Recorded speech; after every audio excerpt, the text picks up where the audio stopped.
Hello, everyone. My name is Masashi. I am the Festival and Exhibitions Director at CAM, the Center for Asian American Media. This is the closing night of CAMFest Online Heritage at Home. On behalf of the CAM board, staff, and interns, we want to thank you so much for participating in this virtual experiment. The response has been overwhelming. It's been positive, but we do want to hear back from you. After the festival, you might be receiving a survey from us. So please share your thoughts. No one is sure what the future for public programs will be, but CAM is committed to continuing to offer virtual programs that showcase the vital and diverse stories of our communities. If you like the festival and want to learn more about CAM, please consider joining as a CAM member, or if you're able to, making a donation. To learn anything more about that, please go to cammedia.org. I want to acknowledge our wonderful co-presenter for this program. These are organizations who help us spread the word: Bindlestiff Studio and Belay Creative. Thank you both. I feel like you all might have questions for the creative team behind Fruitfly. If so, please type it in the question box underneath the video player. I am thrilled to have the director and star of Fruitfly with us tonight. Please help me give a virtual welcome to former CAMFest Spotlight honoree, HP Mendoza, and the one and only LA Renegade. Hello. Hello, how are you all doing? Good, how are you? Doing good. Everyone's looking nice. For you. It's funny because it's weird. We're kind of zooming. Normally we would be together. HP and I, we've been talking about doing this 10-year anniversary for a while now. So it's different. We're on Zoom, but having you all in the same boxes together, it does feel like CAMFest. And we've shared so many memories throughout the year. So I'm so happy that our festival is ending with you all. And congratulations on 10 years. I guess my first question is, it's been 10 years. How do you all feel about this film 10 years later? It's really interesting seeing that skyline and referring to Rincon Tower as that fucking dick of a building. But I think one of the we can form a drinking game over this movie. Like take a shot every time you see an establishment that's closed down. Like so much has happened in San Francisco in 10 years. Yeah.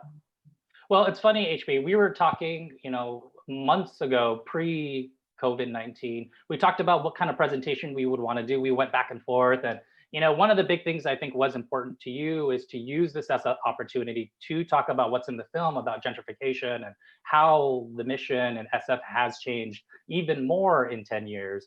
And that was kind of the program we were thinking about. And then, of course, with the pandemic hitting us, that kind of shifted things. And for me, I just watched the whole film again, which this is one of those films I can watch over and over. I really love it. Now that I see the film through the kind of lens of the pandemic, it feels different. There's definitely these moments where there's definitely a lot of missing of the community that you're creating in the spaces. Can you talk about this film and how you think maybe this time might change how people see it? I mean, it's hard to not watch anything right now with the lens of COVID, right? Like I'll even watch an episode of Rick and Morty and I'll be like, stay 6 feet apart. But in the case of this, I think it's different because it's also the movie itself was filmed during a state of mourning for San Francisco that was, but it was also talking about how progressive the city is. So it's eventually going to be something new anyway. The movie is really just a story about stories. The movie's a story. It is a story about artists, but it's a story of stories. And San Francisco is a city of stories. And now, post February, we as a world have pivoted. Our story. We don't even know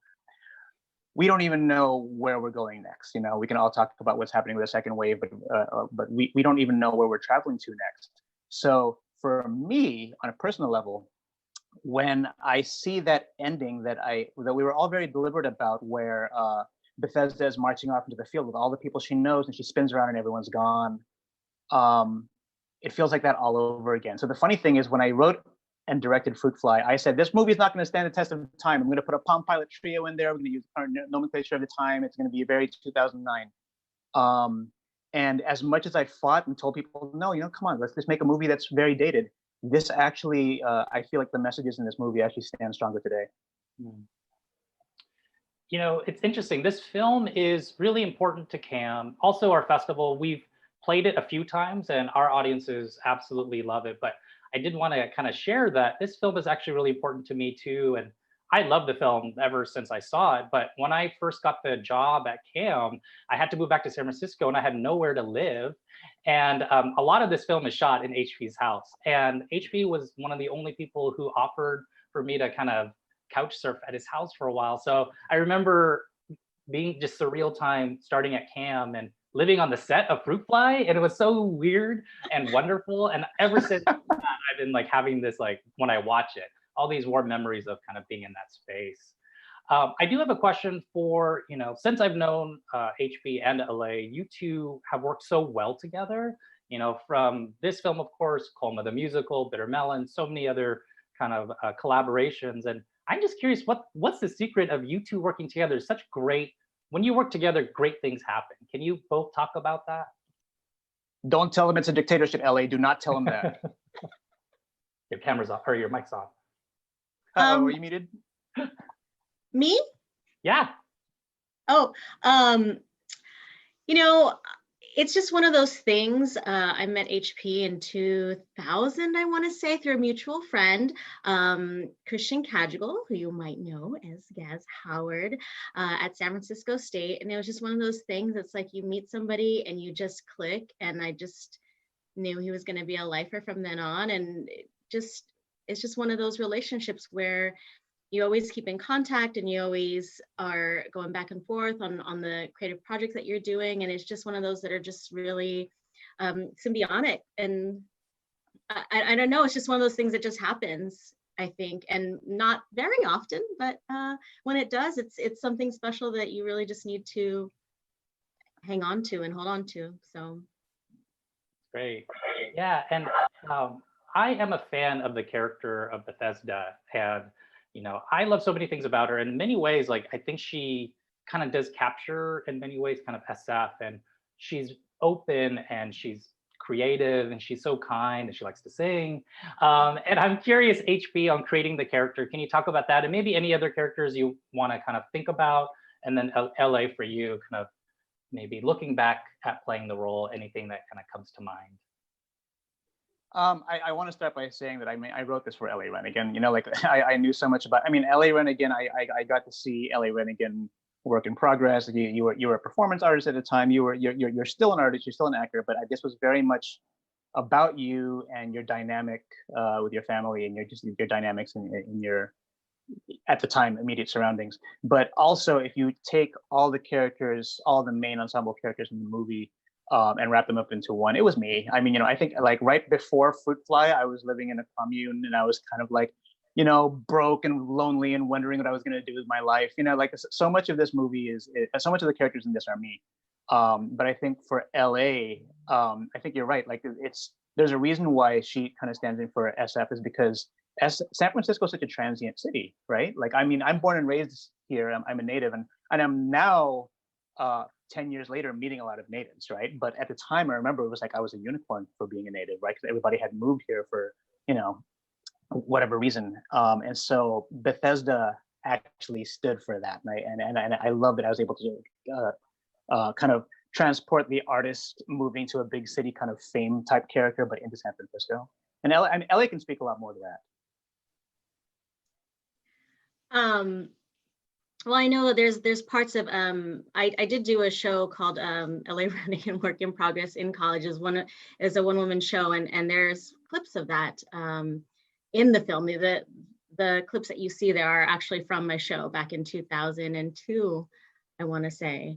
So it's just really it's a trip for me to watch this. I had so many wonderful memories filming it, just all the people and I really, really enjoyed this version of it and I was singing along at the top of my lungs, dancing around the living room. My family probably looked at me like I was crazy, but I just had so much fun. And I look forward to watching it another 10 years, another 10, and and it reminds me of like the dream that's like, you know, God, when I was so young back then. And but this represents everything that you wanted to do, go out and find yourself. And her, you know, exploring the city, exploring her sexuality, and just doing what she wanted to do, and just finding her full expression of who she is and who she's trying to be. And it resonates with me now because I'm, you know, even though I'm older, I'm still trying to do that every single day and what I'm doing in my life. So I got a little emotional watching it, and I think that this is going to be a very special film throughout my entire life. So I'm very thankful to have been a part of it. So That's great. So I'm going to start going to some of the questions from audiences. I want to make sure that I don't neglect them. There's a lot of just congratulations, HP, and everyone who worked on this film. There's a lot of praise for it. There's a lot of people who are just fascinated that you made this film in San Francisco. And I see like 4 questions about permits, about shooting on BART and the ambitiousness of it all. Can you talk about the filming of this movie? Well, the filming was textbook guerrilla. You know, it was very guerrilla. This is guerrilla filmmaking. We had a budget of $25,000, and we had to stretch that as much as possible. So many of the people who were actually in the film were members and employees of the Center for Asian American Media. You know, so like that was a plus because they were, you know, we had complete access to them. But so much of the movie was stolen, and for those who don't know what that means, it means we actually just kind of said, hey, that looks a good place to shoot. Let's shoot there, and but not tell anybody. Let's not get a permit. So much of the movie was shot in my apartment, you know? So like, I love whenever I tell people, oh, the set of Fruit Fly, I just mean my apartment. Like that bar, I don't know if you guys were following Mangy Asian Man's live tweeting about it, but like that bar was actually my living room, which is the same living room that Bethesda meets everybody in. We were shooting, you know, Public Transit, the opening musical number. We had to just kind of like Rich Wong and we were just marching through BART trains with a bunch of extras in LA Renegade, just trying to find the right train to shoot that first verse in. And someone actually called security on us. And I remember just thinking like, oh God, we can get shut down. But luckily the day before that, we had shot another verse from Public Transit, like at, you know, the Muni bus stop where everyone was nodding their heads and reading the newspaper. One of those people actually was a BART employee who says, hey, good job stealing, but if you want to do it the right way, here's my card. I'm like, oh, okay, thanks, I feel caught. She's like, no, don't feel caught. I love your work, but let's do it the right way. Here's my card, let's talk about this. So fast forward to this BART train incident, and BART security stops us, and we're like, no, we have a permit. And he's like, well, let me see it. And I didn't know what to do, so I just pulled out that card. And he was like, okay, no, I just want to make sure, because, you know, post 9/11, you guys could be terrorists. We just want to make sure that, you know, you guys are on, you know, like you guys are totally like legit. I'm like, yep, we're totally legit. But that was just an example of one of many guerrilla moments in the movie. And actually, if you guys do stick around for the after party, I'll be screening some bits of those at the Mission Arcade after party. Wonderful. You know, this is a newer version of the film. HP, you created as a sing-along, right? And I do hope other people can play this version, because I really loved what you did with the text.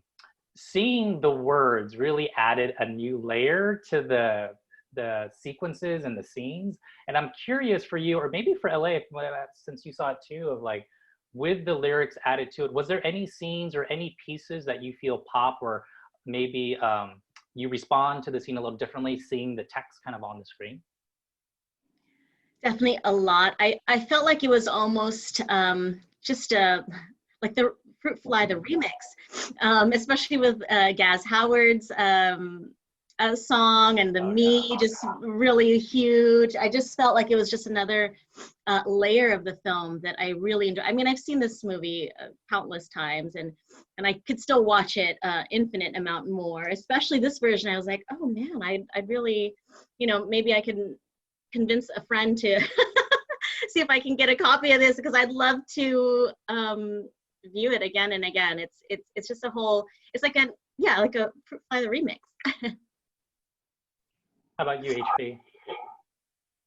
I was really happy because I'm not a purist, so, you know, I'm not one of those people that's like, oh, I'm gonna ruin my own movie by like slathering it with text. I actually am really happy that I think there are gonna be some lyrics that I think did get lost maybe without it. I think, and by the way, like I actually thought I was doing a pretty good job of making sure the lyrics were always clear by doing a sound mix myself. You know, that's the nature of the budget, right? Like I was wearing multiple hats, and I thought I did a pretty good job of doing that. But you really can't help what a person pays attention to. You know, like I can't control what a person sees and hears.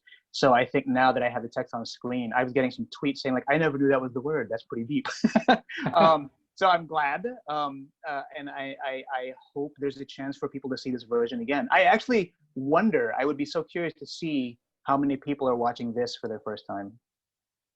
I mean, how many people are watching a sing-along as their first time watching Fruit Fly?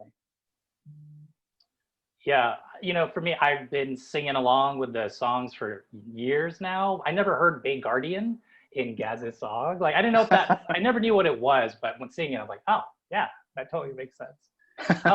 To that point, for both of you, do you have, watching it, like a favorite song, whether it was performing in it or writing it? Is there a song for you that kind of stands out?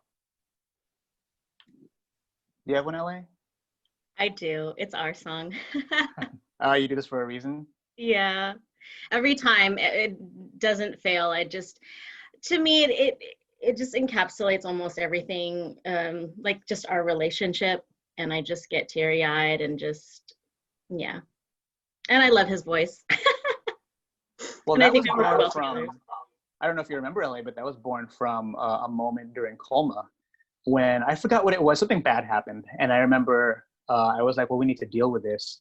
And I remember it was something that was affecting like both of our performances. And it was actually it could potentially affected like us. And I remember LA saying, well, everything happens for a reason. I'm like, no, you do what you do for a reason. Like we do these things. Like whatever you say, make sure that you create this narrative that you're taking an active role in whatever happens next. So you do this for a reason. And I had no idea it was going to end up in a lyric. So I'm glad that you respond that way. Actually, it's really funny. I keep thinking, like, I guess people really never know how people are going to respond to their work, because I was like, oh, people are going to respond to Fag Hag. People are going to love that song. People are going to respond to We Are the Hag. And it wasn't until I actually like checked my Spotify account, and I saw that the #1 song from Fruit Fly was "You Do This for a Reason." I was like, oh, wow. I should keep telling people I wrote that then.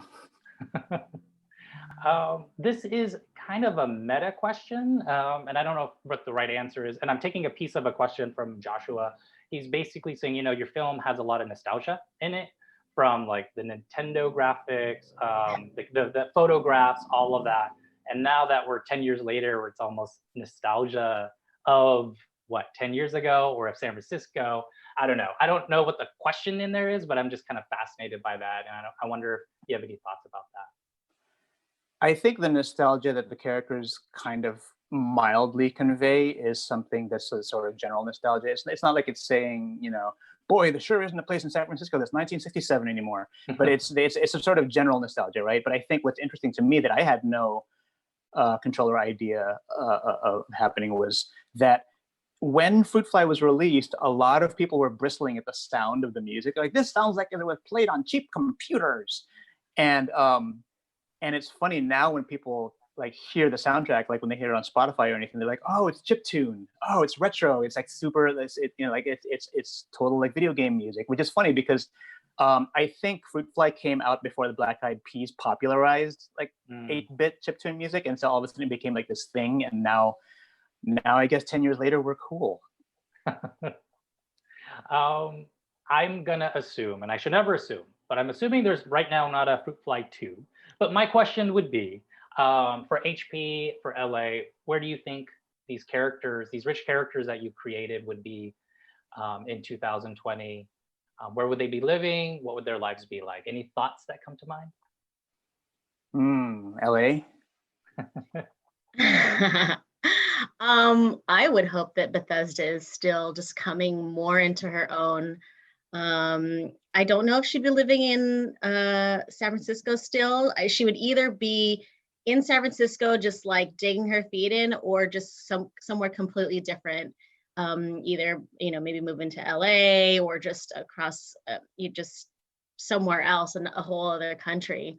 But I would really hope that she just continues to create and just express herself and just Yeah, be 100% yourself. I want to. I really want people to know that this was not planned. What I'm about to say is going to sound like this is going to sound so planned, but it's not. I actually feel like the character of Bethesda 10 years from now, or 10 years from this movie at least, will turn out to be the character played by Ye Ming Chen in I Will Make You Mine. Oh, I don't know if you guys saw the opening night film, but Ye Ming Chen's performance in that just like really blew me away. I was really moved, and I thought to myself that this movie really captures the plight of an artist who's kind of moving into a section where she starts saying, "I'm getting too old for this," which she literally says in the movie. But and I remember thinking to myself, I love movies like this that actually kind of go into the pathos of like beyond the quirk, right? And I would like to think that as much as people think that Fruit Fly is a super quirky, low budget movie, that there's still some truth to what happens to all the characters in the movie. So yeah, I would say in 10 years, it becomes a Lin Chen film. uh, so for people, I think you have a lot of fans and people who are watching who know you too. But for people who don't, this was 10 years ago. Can you talk about kind of what you have done since, what you're working on now, new projects that might be, or new passions projects that you have that you're working on? I almost feel like really Bethesda, because the things that I'm passionate about right now is writing stories about my family. Still exploring that, but in different veins of just like my mom and my aunt's journeys here, and also digging deeper into family life in terms of coming from a multiracial family. And HP and I talk about this a lot, not necessarily blood related family, but the family that you create, the family that you choose, or that feels the most familial to you. And yeah, so I have Black cousins and Filipino cousins, Mexican cousins, and we're all just a big melting pot. And I think it'd be interesting. With Crazy Rich Asians, everyone was like, "Oh yes, it's time for the Asian American stories, and this is really successful." But also, what about the multiracial families? And I think it's great to see the different dynamics between the cultures too. So I'm currently working on that. So Great answer. And this is reminding me that once you're done with a movie, you're not really done with it, you know. But I will say I'm really proud of the movie that LA and I just did recently, and there are some people out there who are watching who were part of this. So that my most recent film was called Bitter Melon. And that was a film I've been writing for like 20 years, and finally just got finished. Another independent Filipino film. And I have a few projects lined up. Can't really say what they are just yet. But yeah, just keep an eye out. I don't know how you would do that. I guess you could follow me on social media. You have a very fun social media. So if anything, people should follow you because you do a lot of really great stuff. Oh, well, then in that case, HP Mendoza. Yes. At HP Mendoza. And even for this program, yeah, I mean, within a few weeks, like the red carpet was really fun and the end piece. So you're such a creative force. I'm always such in awe of all the stuff that you can do. And yeah, to that point, it's interesting because I think of a lot of your films, and we did a spotlight on you, so I kind of talked a lot about how much of a fan I am. But you've done really so many different things, from comedies to dramas, horror films. Oh yeah, actually, if I could say that my Yeah. horror film, that was the film I directed after Fruit Fly. It's called I Am a Ghost. That's screening tomorrow, actually. Great. It's screening for free. Actually, you can technically watch it right now. If you go to apafilm.org, you can watch it for free. But the Q&A with me and lead actress Anna Ishida is happening tomorrow at 11 a.m. Pacific Standard Time, 2 p.m. Eastern Standard Time. I feel like I'm being really ghost right now. I'm like promoting someone else's festival at yours, but like No, it's fine. No, this is APA Heritage Month. There's a lot of great stuff out there, and we're all supportive of each other's programs. I'm excited about it. I think I'm gonna check that out too. That film gave me nightmares in wonderful ways. Well, we're actually one question, and I know this is just the beginning of a sing-along version, but I have like 4 questions about, will there ever be a Blu-ray or any way for people to get a copy of this in the future? Any thoughts on that? I would love for that to happen. I would have to speak with the distributor, TLA Releasing. Right now, they are distributing the DVD. They are also responsible for all the digital HD releases that are available on all the platforms like iTunes and Amazon and Hulu. Props to them, by the way, for putting commercial breaks at the right spots.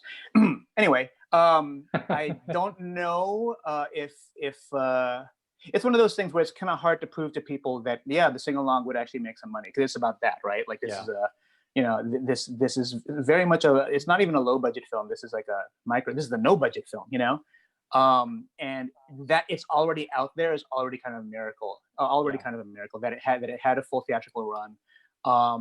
But here's hoping that I can make some stuff to at least make myself seem a little bit bigger, that I could actually get the Fruit Fly Sing Along on a Blu-ray or whatever format comes next.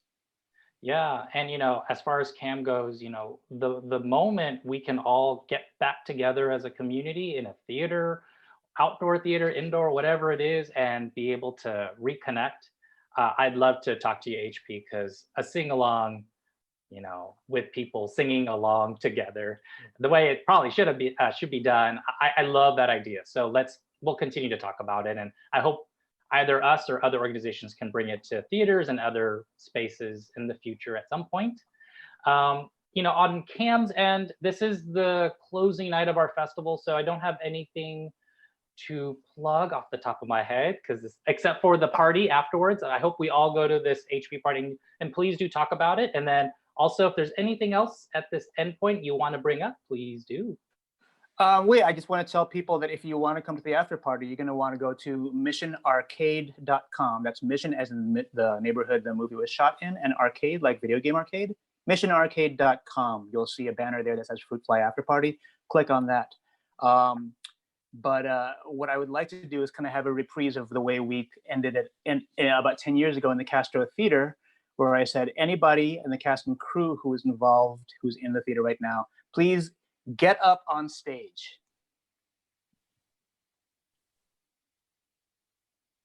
There we go.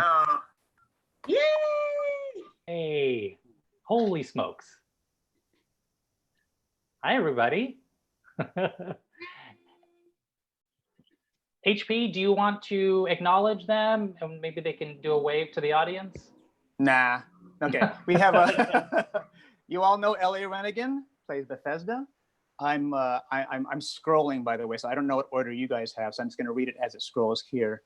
We have Christian Kajigal, who plays Gaz Howard, waving at us. He was silent at the red carpet affair, and he's silent now because he's muted. We have Teresa Navarro, who played Sharon with her daughter Penelope. Hi, Penelope. Teresa was also in my last film, Bitter Melon. Chris Holstein, Major Asian Man, tweeted about how the fact that whenever Teresa Navarro appears in one of my movies, she ends up in a really abusive relationship. Sorry. Michelle Talgaro and Don Wood. Tracy. Oh, you froze. Or did I freeze? I must have frozen. Sorry. There we go. There we go. Sorry. Tracy and Geraldine in the same frame. We have Shelly Kim, who is also muted. We have, I'm scrolling, Nanarisa Lee, who played opposite Shelly Kim in We Are the Hag. Sang Chen with the, oh, that's awesome. Where'd you get that background? I didn't even know that I made that public. That's so cool. Pull it off the internet somewhere. Can't hide it. I want to point out Sang Chen, accurately did the choreography from workshop in that workshop, sing along. Thank you so much for that. Hey, Rich, you're muted. That's Rich Wong, everybody. Hi. Oh. Okay. Our DP and the director of Colma the Musical, that's his daughter Avery. We have Chris Holstein, first AC from Fruit Fly, my AD for Bitter Melon. There is Mike Curtis, Wyndham. And I'm scrolling, who else do we have here? That is everyone. Everyone, I'm so glad everyone's here. Can someone take a screenshot of all of us when we say cheese? Yeah. Who could do that? Come on, we're all Asian. Who's gonna take a picture? Oh. I can do it. Okay, thank you. All right. There's a delay though. Do 3, 2, 1, cheese. Okay. 3, 2, 1, cheese. Cheese. 10 You have to years. hold this for 30 seconds. I'll just watch for it. Did you get it, Ellie? Yeah, it's coming right now. Yay! I'll get it. Awesome. we go. Yeah. Perfect. Thank you. And thank you, everybody. Yes. Yeah. Thank you all so much. Thank you, HP. Thanks everyone here. You guys made a really wonderful film that still is really fun to watch. So thank you all. Any last words, HP, to say adieu to the audience? You know, it's I think when this came up that we were going to do the Fruit Fly screening, I think my initial reaction is like, is this the right time where none of us are feeling that great, you know, and like we're all sheltering in place and we're all kind of like losing our shit. If I can speak for myself first, I'll just say like it gave me something to look forward to amidst all the work, right? It's like everyone's working and some people aren't, right? But like it's still kind of like it's nice to have this one thing that allows us to kind of be outside in San Francisco for a moment, you know? And the day when we can actually recreate those shots in real life is coming. But until then, everybody take care of yourselves physically and mentally. Ingat, kyotsukete, take care. Thanks, everybody. Have a great night, and thank you all for attending CamFest. Bye. Bye. MissionArcade.com.